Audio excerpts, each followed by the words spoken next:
नमस्कार, स्वागत है आप सभी का। इंडिया न्यूज देख रहे हैं आप। मैं हूं आपके साथ पराग गुप्ता।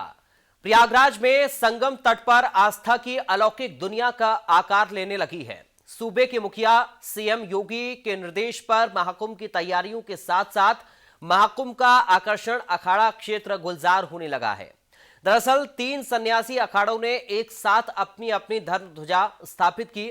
श्री पंचदशनाम जूना अखाड़ा, श्री पंचदशनाम अवहान अखाड़ा और श्री पंचदशनाम अग्नि अखाड़ा के सन्यासियों ने एक साथ अपनी अपनी धर्म ध्वजा को कुंभ क्षेत्र में फहराया।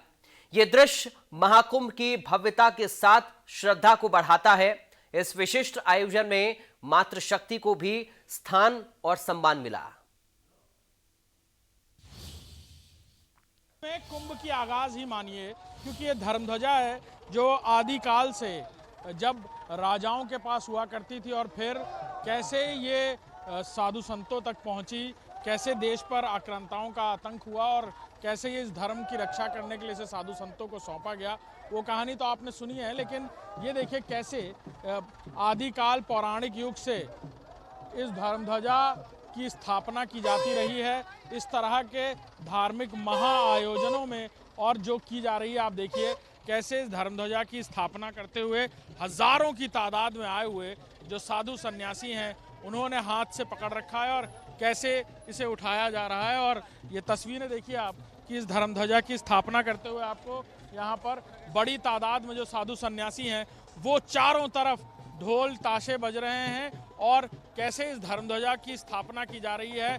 52 फुट से ज़्यादा और 108 फुट से ज़्यादा ऊंचा और 52 फुट का सिर्फ पताका है। यानी देखिए आप किस तरह से इस पर मंत्रोच्चारण करके जनेऊ बांधे गए हैं पूरी धर्मध्वजा पर। आप चारों तरफ तस्वीरें देख सकते हैं, मेरे चारों तरफ ये तस्वीरें हैं कैसे धर्मध्वजा की ऊपर फहरते हुए।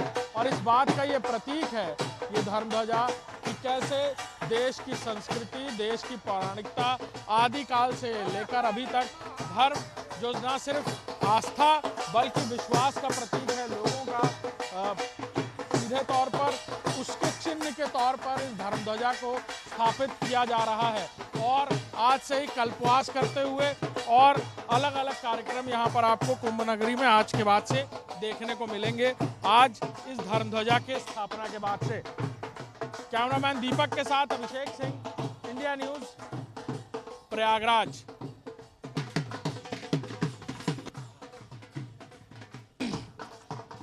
धर्मध्वजा की स्थापना हो रही है और हमारे साथ जूना अखाड़े के अध्यक्ष और यहाँ एसएसपी कुंभ भी मौजूद हैं, महामंत्री और एसएसपी कुंभ भी यहाँ मौजूद हैं जो खुद यहाँ पर निरीक्षण करने इस धर्मध्वजा पर आए थे। और देखिए आप कैसे यहाँ पर खुद वो निरीक्षण कर रहे हैं, आंखों से देख रहे हैं कि क्या किस तरह से यहाँ पे काम किए जा रहे हैं, किस तरह से जो कार्यक्रम है उसका आयोजन किया जा रहा है। हमारे साथ महाराज जी मौजूद हैं, उनसे बात करेंगे। महाराज जी, आज धर्मध्वजा की स्थापना की गई। जैसे कहीं भी धार्मिक परंपराओं में पहले पृथ्वी पूजन होता है, पृथ्वी माता से आज्ञा, तीर्थों से उनके नगर में प्रवेश करने के पहले जहाँ जहाँ ग्रामीण देवता होते हैं और ग्रामीण देवताओं में फिर मुख्य देवता किसका है, तो जैसे आज जो है हम लोग का नियम है पृथ्वी पूजन हुआ, ध्वजा पूजन हुआ, इसमें अनेक प्रकार का नंदी आदि का आवाहन होता है। शिव को मानने वाले, शिव से जुड़े हुए लोग जो होते हैं वो भगवान जो नंदी को मानते हैं और नंदी के आकार से लेते हैं। बाकी स्वयं अनेक देवी देवताओं का प्रवेश सूक्ष्म से वास होता है और उनका वास कराया जाता है। तो ये जो है देवताओं का पूजन। तो आज जैसे भारद्वाज भगवान है, जमुना गंगा प्रयागराज और बेनी माधव, दुर्वासा ऋषि, पराशर ऋषि और यहाँ पे बासुकीनाथ और जो यहाँ की ललिता देवी अधिष्ठाता देवी है, अनेक प्रकार देवी देवताओं का पूजन करके उनसे आज्ञा लिया गया और आज्ञा लेकर वहाँ रहने के लिए 40 दिन का प्रार्थना किया गया, कल्पवास किया जाएगा कि हम लोग बसंत पंचमी तक यहाँ रहेंगे। पूनम में हम लोग काशी में स्नान करते हैं, तो काशी का जो माघ का पूनम होता है, लोग कुछ माघ मेला में नहाते हैं प्रयागराज संगम पे, कुछ काशी जी में, केदारनाथ, विश्वनाथ जी में जल चढ़ाते हैं शिवरात्रि, और उस टाइम चढ़ाते हैं। ये रहा शिवरात्रि का पूनम का स्नान होता है। तो उसी प्रकार से जो परंपराएं हैं, ऐसा महाराज जी ये धर्मध्वजा की परंपरा है। ऐसा है कि ये तो कहीं का भी नियम रहा, कभी का भी नियम रहा कि जहाँ भी रहता है कि हम लोग जाएंगे, ग्रामीण देवता है, कुल देवता है, क्षत्रिय देवता है, तमाम देवताओं का पूजन करना, पृथ्वी माता का, और उनके चरणों में रहने के लिए, क्योंकि राक्षस, दानों, असुरों से रक्षा कर सके देवताएं, उनका आवाहन माने पूजन। ये रहा महाराज जी, अभी आप खुद भी निरीक्षण कर रहे हैं पूरे मेला परिसर की, और भी धर्मध्वजा कार्यक्रम होने, अलग अलग ध्वजाएं लगनी है, और जैसे हम आपने खुद यहाँ दूसरी जगह पर आए जहाँ दूसरी तीनों का पूजन हुआ। जैसे नियम है कि पहले जूना अखाड़े का पूजन होगा, फिर उसके बाद जो है आवाहन अखाड़े का होगा, फिर उसके बाद जो है अग्नि अखाड़े का होगा, फिर यहाँ जो दशनामी और अलग दरबार का होगा, फिर दशनामी जो माताएं उनका होगा, और किन्नर अखाड़े का भी होने वाला था। महाराज जी से आगाज माना जाए कुंभ का, इसे माना है? कुंभ की शुरुआत हो गई। ऐसा कुंभ मेले का शुरुआत तो 2 साल पहले हो जाती, जब तो रोड बन रहा, खम्भे लग रहे हैं, कब से खम्भे लग रहे हैं, कब से लेविल हो रहा है, कब से पीपे के पुल बन रहे हैं, तो कुंभ का तो आवाहन हो गया है। देश विदेश से महाराज जी साधु सन्यासी पहुंचे हुए हैं। देश विदेश से साधु सन्यासी के साथ साथ सनातनी अनुयायी, आप मीडिया के लोग भी ध्यान रखो, ऐसा कोई कंट्री नहीं जहाँ से न आए हों।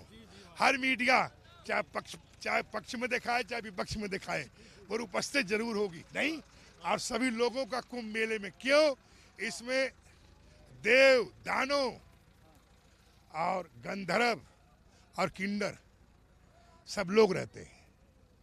यह प्रयाग की वो धरती है जहाँ हर आदमी सेवन करता है।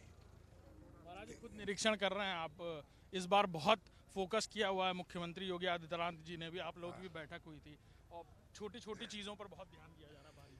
नहीं, ऐसा है, पहले भी था, आज भी है, कल भी रहेगा, क्योंकि हर चीज पर नहीं रखा जाएगा तो यहाँ जो आतताई है, असुर है, राक्षस है, वो चाहेंगे कि तीर्थ को बदनाम करना, सनातन को बदनाम करना, प्रशासन को बदनाम करना, सरकार को बदनाम करना, केंद्र को बदनाम करना, तो चौकस से रहना पड़ेगा, सावधान सदा सुखी, ये ध्यान रखो आप। हाँ महाराज जी आप जिस तरह बता रहे हैं कि ये कुछ आतताई है, थोड़ा पहले से नहीं, अरे हर युग में रहे, कब नहीं रहे। जब यहाँ पे ब्रह्मा जी ने जग किया, तो इतिहास मिलता है जब ब्रह्मा जी ने जग किया तो उनको हुआ भाई रक्षा कौन करेगा। यहाँ प्रयाग की धरती है, असुरों का साम्राज्य है, और यहाँ पर आतताई है, कैसे लोग जिंदा रहेंगे। फिर समय के साथ ब्रह्मा जी ने अनेक लोगों को भेजा, चाहे वो भारद्वाज के नाम से हो, चाहे पराशर ऋषि के नाम से हो, चाहे व्यास के नाम पे हो, चाहे अत्रि ऋषि हो, चाहे पांडव महादेव हो, चाहे वनखंडी हो, चाहे ललिता देवी हो, चाहे अनेक रूपे रूपांतराय नमो नमः, अनेक प्रकार के अध्यात्म शक्तियों को कौन, ब्रह्मा जी ने भेजा है। जब उनसे भी देखा कि यह सुरक्षित रहेगा तो स्वयं अधिष्ठाता नारायण को क्या बोला कि तीर्थ में आपको बैठना है। देव प्रयागराज, क्या नाम है, प्रयागराज, तीर्थों के राजा, नहीं, और तीर्थों का राजा जो होते हैं सब लोग, जो भी हिसाब किताब है, जो राजधानी है धार्मिक, वो राजधानी जो देखेंगे 40 दिन, कहाँ देखेंगे, पूनम से पूनम प्रयागराज में। उस समय इसका हुआ कि स्वयं नारायण रहेंगे। नारायण को देखा आपने, कहीं शंख माधव के नाम से है, कहीं गदा माधव के नाम से है, कहीं किसी कम से कम उनके 12 रूप में प्रकट हुए। अरे बहुत बड़े दिखते थे कि नारायण जो थे असुरों से भी 100 गुना अधिक वो विराट दिखते थे, और इसलिए तमाम उन्होंने, नारायण ने रक्षा किया। इसलिए निहा नारायण की धरती है। और उसके बाद सब करने के बाद गंगा जमुना सरस्वती का गरिमा बनी रहे तो कहाँ आसन लगाया बैठा जाकर, जल के अंदर। कि जहाँ संगम होगा वहीं मैं निवास करूँगा। हर बार जैसे अभी उत्तरायण में नारायण आते हैं, उत्तरायण में 13 तारीख को आएंगे, तो 13 तारीख को नगर परिक्रमा कराने के बाद शाम को संगम में आके रात्रि निवास करते हैं। फिर माघ पूनम तक नारायण स्वयं रहते हैं और सारे तीर्थों का हिसाब किताब लेते हैं, सबका लेखा जोखा रखते हैं, सभी ऋषियों से वार्तालाप करते हैं, सभी मानव से और देव आदि किन्नर नहीं, तो इसमें सभी लोगों का उपस्थित होता है, चाहे वो नाग हो, चाहे वो कुछ भी गंधर्व हो, किन्नर हो, सबको नारायण ने कहा कि ये सब धरती के अंग है, हमारी संतान है, सबको प्रयागराज में सुनूंगा। क्या करूंगा? सुनूंगा। तो सबको अपनी समस्या सुनाने के लिए नारायण को यहाँ आना पड़ता है। ठीक, तो नारायण भगवान की जय, माधव भगवान की, नारायण भगवान की जय हो, गायत्री मैया की जय। मंत्री जूना अखाड़े के थे, जैसे वो बता रहे थे और कितना व्याख्यानक तौर पर उन्होंने बताया। देखिए हमारे पीछे ये धर्म ध्वजाएं आपको नजर आ रही हैं अखाड़ों की, 4 अलग अलग अखाड़े, पहले जूना अखाड़ा, उसके बाद अग्नि अखाड़ा और फिर किस तरह जो बाकी 4 अखाड़े हैं उनकी भी धर्म ध्वजाएं यहाँ पर स्थापित करते हुए आपको चारों तरफ से दिखेंगे। ये साधु सन्यासी जो हजारों की तादाद में देश विदेश से यहाँ पहुँच रहे हैं, इससे व्यापक तस्वीरें होंगी कुंभ के वक्त, लेकिन ये उसकी झलक भर भी कही जा सकती है कि जिस तादाद में यहाँ पर आज ये साधु सन्यासी पहुँचे हैं, कई साधु सन्यासी अभी भी ट्रांजिट रास्ते में हैं, वो पहुँच रहे हैं, लेकिन कई बड़ी तादाद में इस महा आयोजन के लिए यानी इस धर्मध्वजा के स्थापना के लिए यहाँ पर ये साधु सन्यासी पहुँचे। और कैसे देखिए रस्सा खींचकर, चारों तरफ से रस्से को खींच कर ये साधु सन्यासी अपने हाथों से इस धर्म ध्वजा को अलाइन कर रहे हैं, यानी सीधा किया जा रहा है। पहले पूजा अर्चना हुई और अब फिर चारों तरफ से धर्म ध्वजा की स्थापना करते हुए ये आपको साधु सन्यासी नजर आ रहे हैं।